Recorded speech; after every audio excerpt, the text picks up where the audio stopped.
ஓம் சிவம். ஓம் சிவம். அன்பே சிவம். அனைத்தும் சிவம். முற்றும் சிவம். முடிவும் சிவம். முதலும் சிவம். அன்பே சிவம். அனைத்துக்கும் சிவம். ஓம் நமச்சிவாய.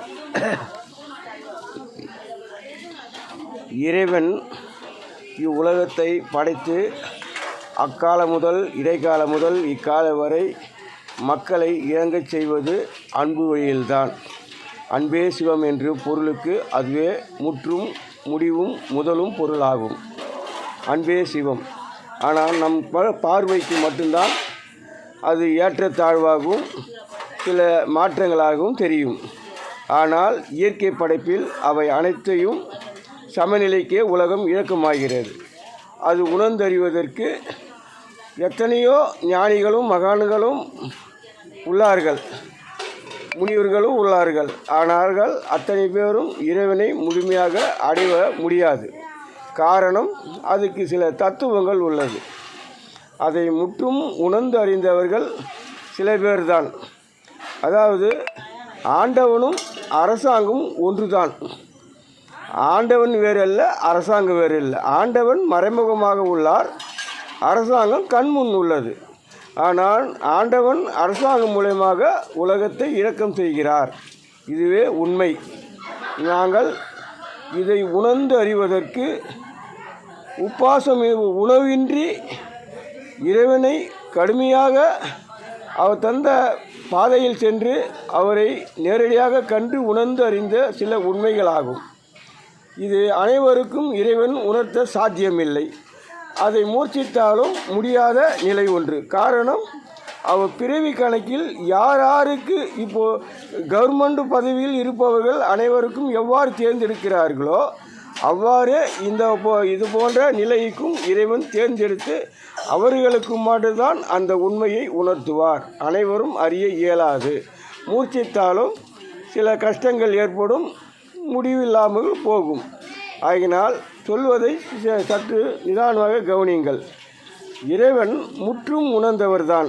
ஆனால் அக்கால முதல் இடைக்கால முதல் இக்கால வரை இவ்வுலகம் சமநிலைக்கு வாய்ந்தாலும் பூமியில் இடைவெளி விரிந்து கிடந்ததால் இறைவன் மனிதர்கள் செல்லும் வழிக்கே இறைவன் வழிபாதைகளை வகுத்து நம்மை அனைவரையும் மகிழ்ந்து வாழ வழிகளை செய்து அரசு துறை மூலமாக அக்கால முதல் இக்கால வரை செய்து வருகிறார். இன்று அரசு இருக்கலாம், முன்பு மன்னர் ஆட்சி இருக்கலாம், அதுக்கு முன்னே ராஜாக்கள் ஆட்சி இருக்கலாம். பல யுகங்களாக பல வழிகள் என்று வரைப்பட்டு வருகிறது. இன்று அரசு மூலமாக செயல்பட்டு வருகிறார் இறைவன். இதற்கு எத்தனையோ பொருள்கள் உள்ளது, அத்தனையும் கூற இயலாது. ஆனால் இறைவன் கூறும் ஒரே ஒரு பதில் என்னவென்றால், அக்கால முதல் இக்கால வரை இறைவன் பூமியில் இடைவெளி இருந்த நிலையிலால் மனிதர் செல்லும் பாதைக்கு அனைவருக்கும் வழிகாட்டி வந்தார். இனி பூமியில் வேகமாக இடைவெளி குறைந்து பசுமை மரங்களும் வேகமாக அழிந்து வருவது நாம் அனைவரும் தெரிந்தது. நம் கண்ணு முன்னே உணவுப் பொருள் விளையும் இடமெல்லாம் மக்கள் குடியேறுவதும் சில கம்பெனிகள் உருவாவதும் பல நிலைகள் வருவது. ஆனால் இதுக்கு அரசு துறை பொறுப்பல்ல. காரணம், அவர்கள் மக்களை எவ்வாறு வளர்ப்பது, அவர்களுக்கு மகிழ்ச்சி எவ்வாறு ஊட்டுவது என்ற ஒரே நிலையில்தான் அவர் செல்கிறார்கள்.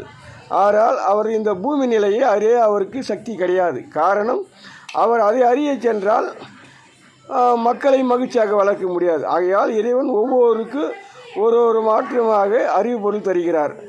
ஆகினால் இன்று இறைவன் கூறும் பதில் என்னவென்றால், இதுவரை வாழ்ந்து வந்தீர்கள். இனி இந்த உலகம் வாழ்வதற்கு பூமியில் இடைவெளி மிக குறைவாக இருப்பதனால் பிறந்தவர்கள் அனைவரும் ஆத்மாக்கள் நிறைவடை செய்ய வேண்டும்.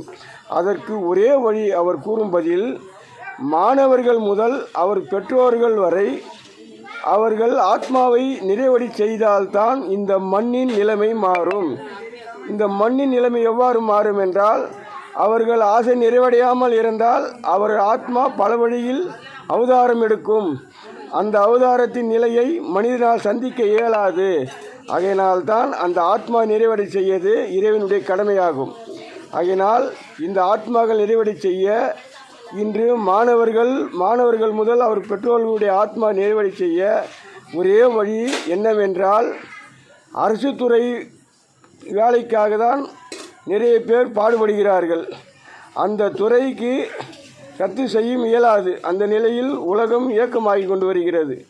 ஆகினால் அந்த துறையில் இன்று மாதம் 30 நாள் 28 நாள் வேலை தருவதை சற்று குறைத்து, அதாவது மாதம் 15 நாள் ஒரு ஷிஃப்ட்டு, 15 நாள் அடுத்த ஷிஃப்ட்டு, அனைவருக்கும் வேலை தந்து, படித்தவர்கள் அனைவருக்கும் வேலை தந்து, அவர்களுடைய பெற்றோருடைய ஆசையும் மாணவர்களுடைய ஆசையும் நிறைவடை செய்தால் இந்த பூமிக்கு பல நன்மைகள் கிடைக்கும். நமக்கும் வரப்போகிற நிலைமையை நாம் கொடுமையாக இருந்தாலும் அதை வராத அளவுக்கு இறைவன் தடை செய்ய காத்திருக்கிறார். இதை அரசு உடனே உணர்ந்து அரங்கத்துக்கு கொண்டு வந்தால் நன்மை என்று இறைவன் கூறும் பதிலாகும். ஓம் சிவம், அன்பே சிவம், அனைத்தும் சிவம்.